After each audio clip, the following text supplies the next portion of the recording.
today. Had a lot going on, so I'm recording in the afternoon. Try to get it posted up tonight. Make sure everything is live and ready to go. Um, Today, I come. I think my first thought is an expression I grew up hearing that I don't necessarily agree with as much anymore. And we're always told, "Fake it until you make it." Just go out there and pretend.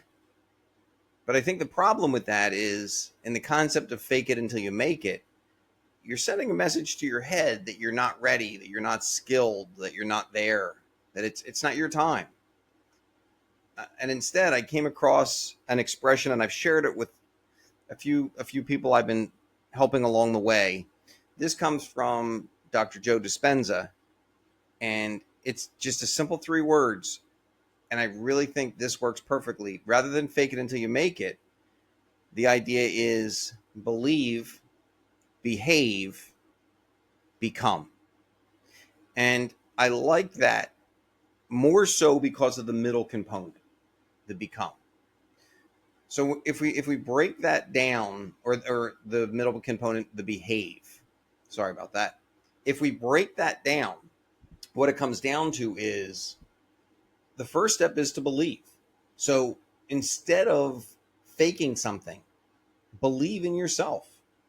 Ideally, you've put the preparation in, or you're putting the preparation in. Believe in what you're doing. Believe in who you are. Believe in where you're going to go. Now, if you simply look at the believe component, it starts sounding a little bit like the book, The Secret.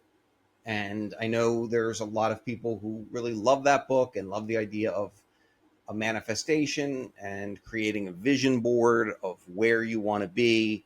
And that if you really think about something deeply enough and you quote unquote manifest that life, it'll come to you.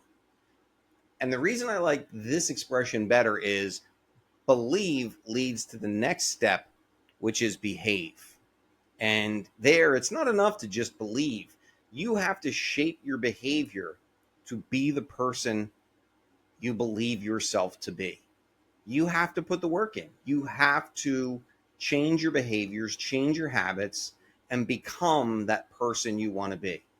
So believe is waking up every morning and thinking about what you want, writing down those goals, writing down what you're going to do to achieve those goals, really seeing yourself and talking to yourself as that person, as the person that's already succeeded and already accomplished that. But then that changes over to behave. So now you look at your daily behaviors, and as you look at your daily behaviors, are they taking you toward that mountain, toward that goal that you've set for yourself and that you can see out there? Are they guiding you in that direction? And if you look at a behavior and it's not, it's time to stop. It's time to say, this isn't the life I want. I have to put the work in to get to the life I want. I have to look at every one of my behaviors and ask, is it bringing me closer to where I want to be?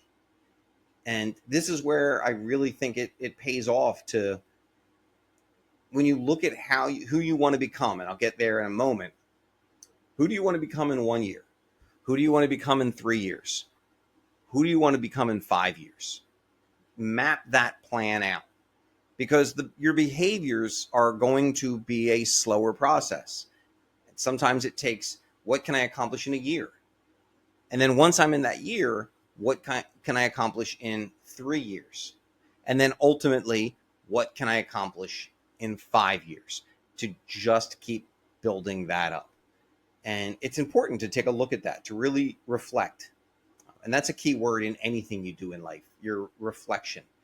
I used to love the reflection process when I was a teacher, looking at lessons at the end of the day, at the end of the week, at the end of the month, and then ultimately at the end of the year, looking back and saying, what books did I teach that worked, that connected with kids, that made them think, that made them better?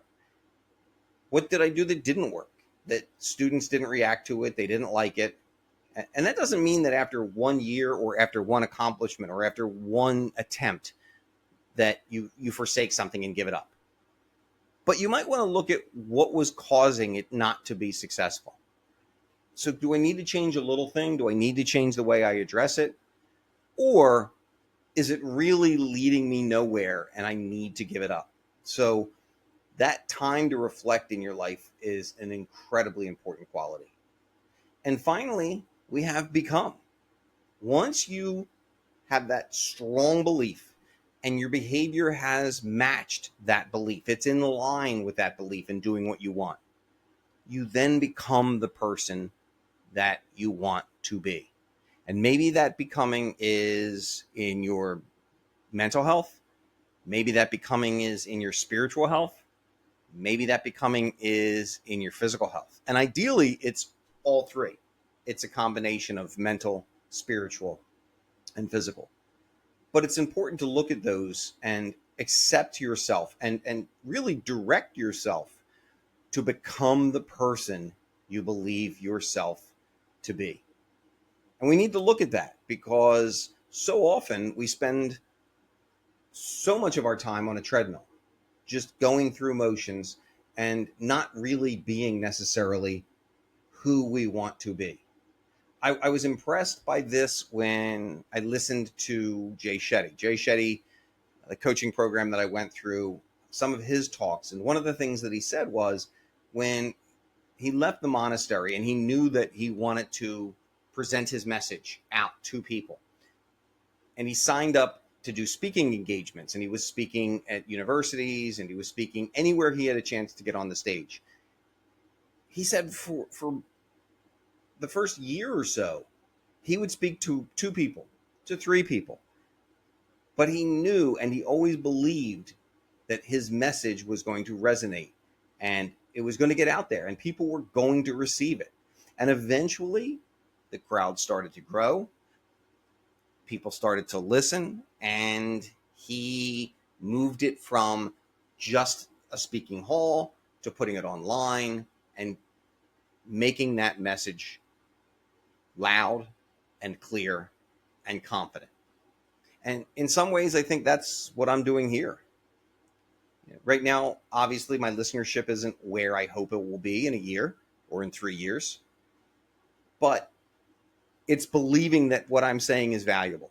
And I'm behaving in the same way. I'm trying to, what I say on here is as much a message for anyone listening as it is reinforcing a message for me to behave in a way that reflects the person I see myself becoming. And becoming is an important thing because if we're not growing, we're dying. So I don't think we're ever who we want to be. Because once we reach that place, we have some new goal that evolves and we want to become an even better person. So as you look at that, so we're going to come back to, we look at believe, behave, become. That ties back to a message that I talked about a few days ago in knowing what's your North Star. What's guiding you? It's important to really reflect deeply on that. What is it that I want in my life? All too often, we live in a society that makes our North Star money. I want to earn money. I want to make money. Obviously, money is important. We have to pay the bills. We have to live the life we want to lead. But money is a horrible thing to chase because you're never satisfied. Once you reach a certain level, you then want to get to an even further level. And that purpose is really an empty purpose. So when you look at your purpose, is your purpose to bring peace to the world around you? Is your purpose to preach a message that you find is very important? Is your purpose to help other people and make an impact on this world? Is your purpose to raise a family as well as you can raise a family and create a legacy that will last and will move on? And there's a million other things it can be, but all of those make for a tremendous purpose. So when you have that North Star, you have that purpose, then you have to believe that that purpose is what's important, and that purpose is who I am and what drives me. And then what you want to do is modify your behavior to help you further reach that purpose, to help you further get to where you want to be. So now you're behaving like that person who is your belief system. And then as you do that, you will eventually become that person. You've thought about it for so long, you've focused yourself on it for so long, and you've every week or so reflected on your behavior to make sure it's reinforcing that. So my message today is just boiled down to those three words. Thank you, Joe Dispenza. It is to believe, to behave, and to become. And along that line, as I look at my North Star, there's things that I like to do as I wake up in the morning and get ready for the day that help align me with that. So I used to have two messages on my desk as a teacher to really look at how what I was doing was impacting the world around me and impacting the students. Now I have two messages that are in a book that I use every morning. Every morning I sit down with my 1 minute gratitude journal and I look at the day before. I look at the preceding day and I think, what are three things from that day for which I am grateful? And they don't have to be big things. It can be something as simple as, I am grateful that I get to sleep in a comfortable bed with clean sheets. And in this weather, I'm really grateful that my room has air conditioning and I'm not sleeping in a 95-degree room. But before I write those three things, I have a message on the front. The message on the front is the Bodhisattva prayer for humanity. You can search it if you want to find it. But it goes like this. May I be a guard for those who need protection, a guide for those on the path, a boat, a raft, a bridge for those who wish to cross the flood. May I be a lamp in the darkness, a resting place for the weary, a healing medicine for all who are sick, a vase of plenty, a tree of miracles. And for the boundless multitudes of living beings, may I bring sustenance and awakening, enduring like the earth and sky, until all beings are freed from sorrow and all are awakened. And that's from Shantideva, who was an Indian Buddhist sage from 700 AD. On the inside, I have taped another prayer that has been with me since childhood, and it's another reminder, and I recite these every single morning before I write in my journal. It's that repetition, it's that believing, behaving, so that I may become. This is the peace prayer of St. Francis of Assisi. Lord, make me an instrument of your peace. Where there is hatred, let me sow love. Where there is injury, pardon. Where there is doubt, faith. Where there is despair, hope. Where there is darkness, light. Where there is sadness, joy. O divine Master, grant that I may not so much seek to be consoled as to console, to be understood as to understand, to be loved as to love. For it is in giving that we receive. It is in pardoning that we are pardoned. And it is in dying that we are born to eternal life. So,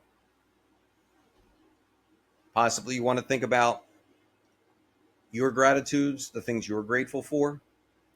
It's when I end any meditation session, it's one of the things that I always ask of anybody who sits with me. That before you get up, before you move on for the day, before you continue on, sit and reflect on three things in your life for which you're grateful. Be well, friends. Find your gratitude. Find your purpose. And then believe, behave, and become.